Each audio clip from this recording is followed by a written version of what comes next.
آقا صلی اللہ علیہ وسلم نے فرمایا، میں اپنی امت کے لیے مسلسل شفاعت کروں گا، حتیٰ کہ میرا رب مجھ سے فرمائے گا، اے محمد کیا تو راضی ہو گیا؟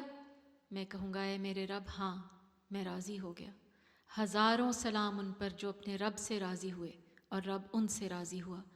لاکھوں سلام ان پر جو پتھروں میں پیدا ہوئے، معبود پتھر، دل پتھر، عقل پتھر، جنہوں نے پتھر معبود توڑ ڈالے، پتھر دل پگھلا ڈالے اور عقلوں سے پتھر ہٹا کر پیٹ پر باندھ لیے۔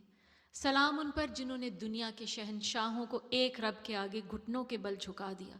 سلام ان پر جنہوں نے غلاموں کو تخت شاہی پر بٹھا دیا۔ سلام ان پر جو اس مقام پر جلوہ افروز ہوئے جہاں فرشتوں کے پر جلتے ہیں۔ سلام ان پر جنہوں نے گھٹنوں کے بل بیٹھ کر اس بچے سے تعزیت کی جس کی چڑیا مر گئی تھی۔ سلام ان پر جن کے رعب سے جنگجوؤں کے ہاتھوں سے تلواریں گر جاتی تھیں۔ سلام ان پر جن کی شفقت کی ایک نظر سے بے قراروں کو قرار آ جاتا تھا۔ سلام ان پر جو انبیاء کے عظیم سلسلے کی تسبیح کا آخری موتی ہیں۔ سلام ان پر جو تمام انسانیت کے سر کا عظیم الشان تاج ہیں۔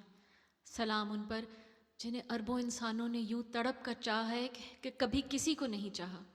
سلام ان پر جو آج بھی مظلوموں کا سہارا ہیں، وہ غمزدوں کے حبیب ہیں، وہ رفیق اعلیٰ کے رفیق ہیں، وہ رحمت للعالمین ہیں، وہ محمد ہیں۔